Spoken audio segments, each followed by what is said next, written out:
Pinocchio becomes surprisingly profound through the lens of A Course in Miracles because the entire story revolves around one central question: what makes something real? That is one of ACIM's deepest inquiries, too. Pinocchio begins as a wooden puppet, reactive, impulsive, manipulated by external forces, constantly seduced by distraction, approval, pleasure, fear, and image. He is animated, but not yet integrated. He moves, but does not truly know himself. ACIM would call this the condition of the ego self, a manufactured identity assembled from conditioning, imitation, survival, and roles. Pinocchio believes the world outside himself will complete him: fame, pleasure, escape, performance, belonging, becoming special. The ego promises all of these too, but every detour in the story deepens confusion because external pursuit cannot establish true identity. The famous nose growing when he lies is especially rich symbolically. In ACIM, every lie is fundamentally the same lie: the belief in separation. The ego is not merely dishonest occasionally. It is built upon a false premise: I exist apart from God. I am autonomous. I authored myself. Pinocchio's nose literally extends distortion outward. The inner falsehood becomes visible form. ACIM says perception itself works similarly. Projection makes the inner belief appear external and objective. The mind says, I am guilty, limited, abandoned, lacking. Then the world appears to confirm it. The puppet body itself is also symbolic. ACIM repeatedly questions body identification, not by denying experience, but by challenging reduction. You think you are a figure made of matter, vulnerable to forces outside yourself. Pinocchio thinks he is merely a puppet reacting to the world. The miracle asks, who is aware of the puppet? Then there's the Pleasure Island sequence, perhaps one of the clearest ACIM parallels in the whole story. The boys pursue endless entertainment, freedom from responsibility, indulgence, stimulation, impulsivity, but gradually they transform into donkeys. That is psychologically sharp even outside spirituality. ACIM would say the ego promises freedom through indulgence but produces further unconsciousness and loss of awareness. Compulsion masquerades as liberation.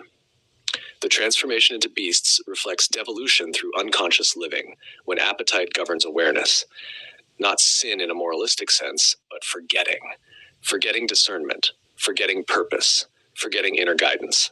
And notice, Pinocchio repeatedly ignores wise guidance because he wants immediate gratification. That mirrors the ACIM dynamic between ego impulse and quiet inner guidance of spirit. Jiminy Cricket is almost Holy Spirit symbolism. Not controlling, not forcing, not condemning, just consistently available. Small, gentle, easy to override. The ego is loud and theatrical. Guidance is quiet and steady.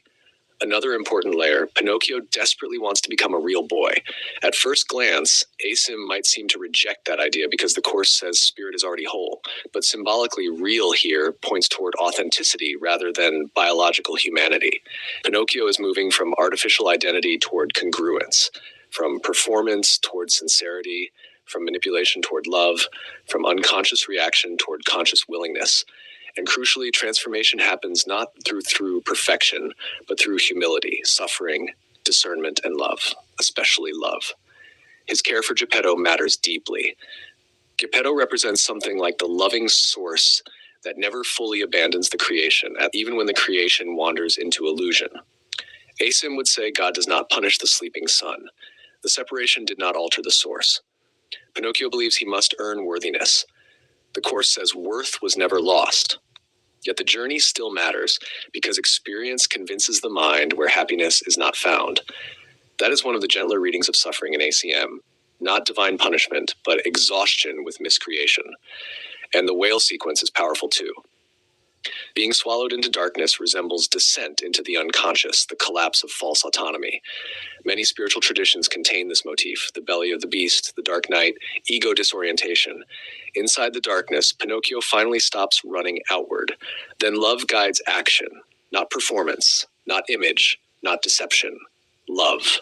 And that is where transformation begins. The deepest ACIM parallel may be this: Pinocchio thinks becoming real means changing form. ACIM says reality is recovered through remembering essence, not becoming something else, but undoing what obscures what already is. The puppet was never the truth, but neither was the shame about being a puppet. The awakening is not self-condemnation, it is recognition.